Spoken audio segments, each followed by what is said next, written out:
this tag off. Yeah. Okay.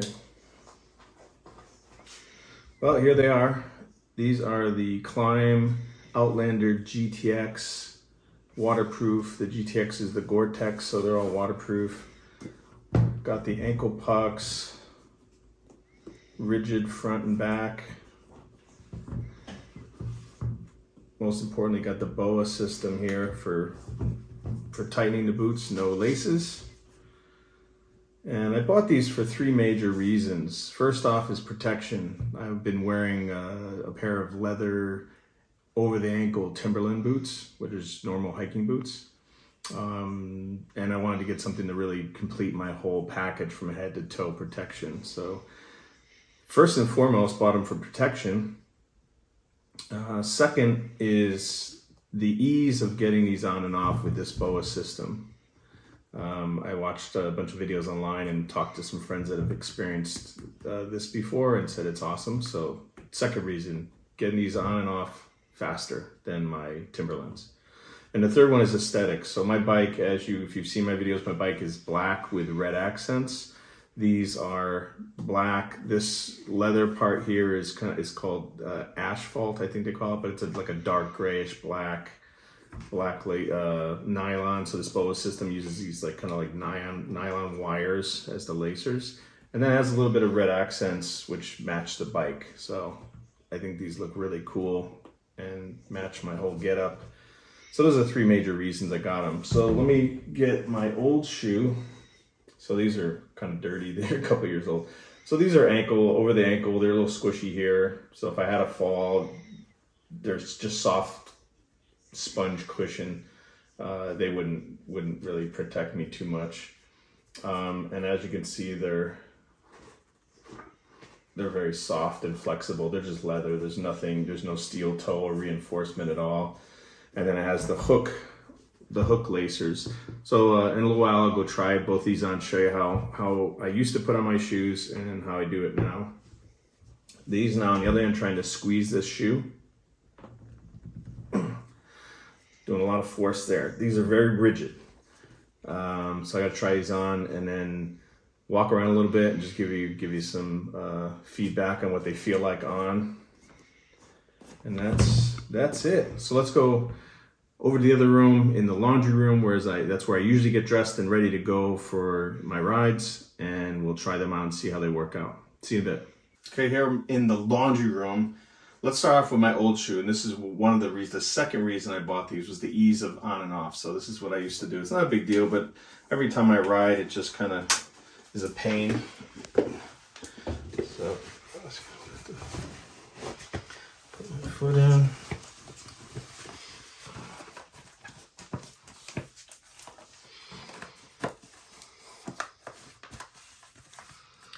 Okay, then I have to, the laces are kind of long, so I go right about there, double knot them so they don't come undone, then tuck this one through here and hook it on the hook over here.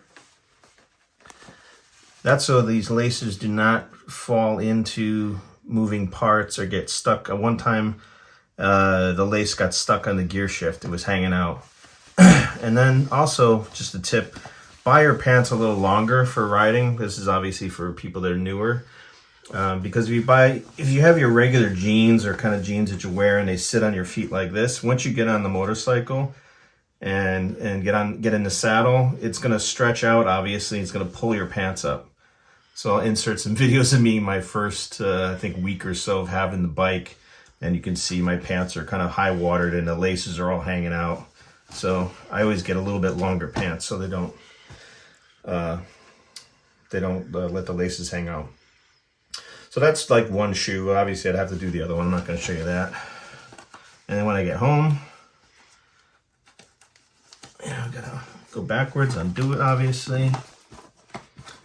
This is a little faster, but that's it. So now let's grab the BOA, and it's got this reinforced loop here to help you pull it on. So I'm just gonna point my toe, grab the loop, bam, push down on the BOA, twist it, Done.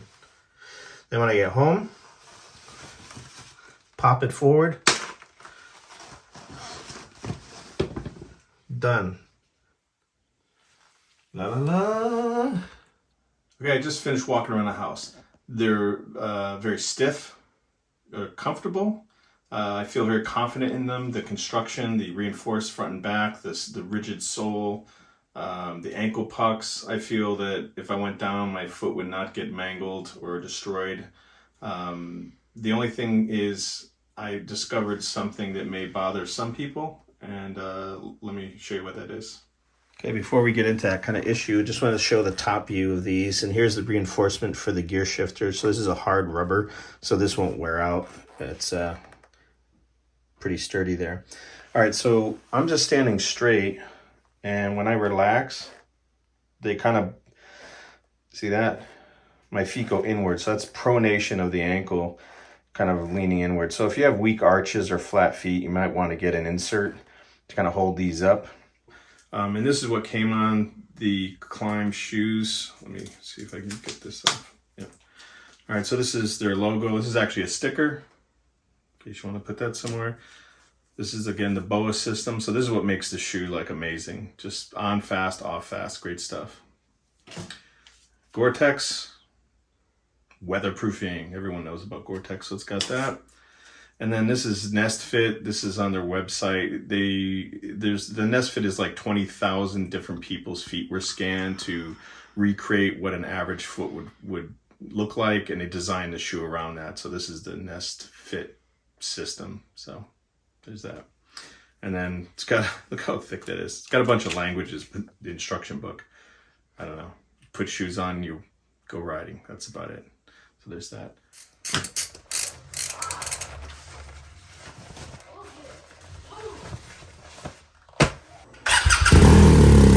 Friends, we're out and about now with the boots on, and just going to talk a little bit about my feelings, pros and cons of these boots while I'm riding. Okay, well, there's definitely a lot more pros than cons for these boots. Again, protection, the ease of getting them on and off, and the color scheme. I really like the color scheme and the way they look. And that's important, because you gotta look cool when you're riding your bike, right? So those are the major ones. Now, what I noticed right away when I got on, because they are stiffer than those Timberlands I showed earlier, and the toe is rigid and a little bit bigger, it was a little harder to get the boot under the gear shifter. That was resolved in the first round of shifting. Figured it out. Muscle memory is now kicked in, and I've gone through the gear shifts a bunch of times, and it's just lovely. I don't know. There's really no cons that I can think of other than, well, the price, but you get what you pay for. The Timberlands were, I don't know, they were about 120, 130 bucks, and these I got on Amazon. Quite a few other groups sell them. Revzilla, where I get a lot of stuff on Revzilla too. But I just happened to get these on Amazon because they got them to me the fastest. And I had some Amazon credit, which I threw at these, and it basically took the tax away. I mean, I didn't have a whole bunch of credit, but enough to bring the price down to exactly $300 out the door.